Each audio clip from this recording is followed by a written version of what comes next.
It's time for Access the Experts from the University of Nebraska at Omaha with your host, Brandon Axamit.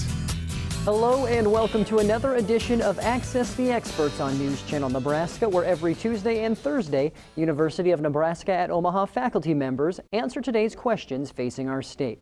Now today we have the pleasure of hearing from Dr. Robin Gandhi, who is the director and a professor at UNO's School of Interdisciplinary Informatics. And today we are talking about personal cybersecurity. So Robin, today's question is, how does one protect their online identity? Hello, Brandon. Thank you for that question. It is my pleasure to talk to you today about identity protection in cyberspace. As the pandemic has shifted many of our interactions online, this topic is on many people's minds. While the internet allows us to stay connected, it also presents some risks.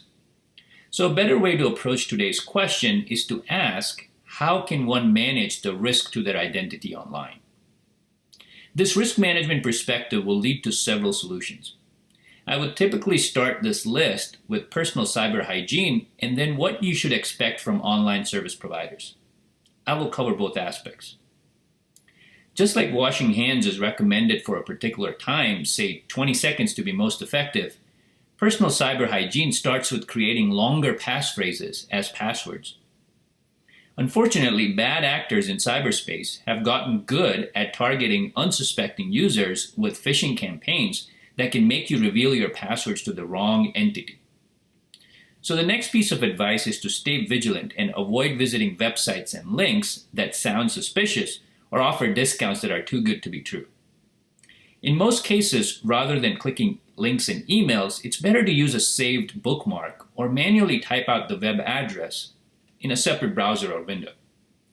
Finally, avoid using free or public Wi-Fi networks for any sensitive or private online interactions. Now, your identity can also be compromised if your trusted online service provider, such as a bank or a hospital, suffers a data breach. Again, from a risk management perspective, several laws now exist that require online service providers to notify customers of a data breach and take steps to monitor any misuse of the stolen identity.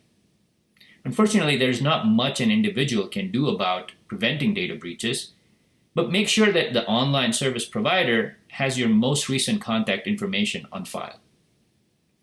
Finally, just like buying insurance is a known risk management strategy, there are now services that will offer identity threat protection or data breach monitoring and even virtual private networks for a monthly fee.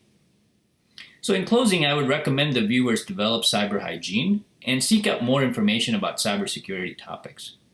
For more information, please visit unomaha.edu. Thank you, Robin, for sharing your expertise on that topic. I'm sure it's something a lot of our viewers can find very useful.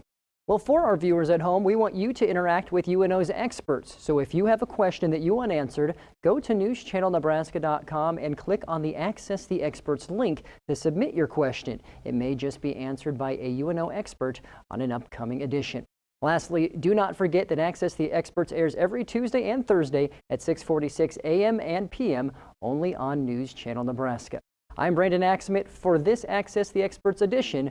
We'll see you next time on News Channel Nebraska. Access the Experts, presented by the University of Nebraska at Omaha. If you have questions, submit them on our website. Then join us every Tuesday and Thursdays at 6:46 a.m. and p.m. while we answer your questions.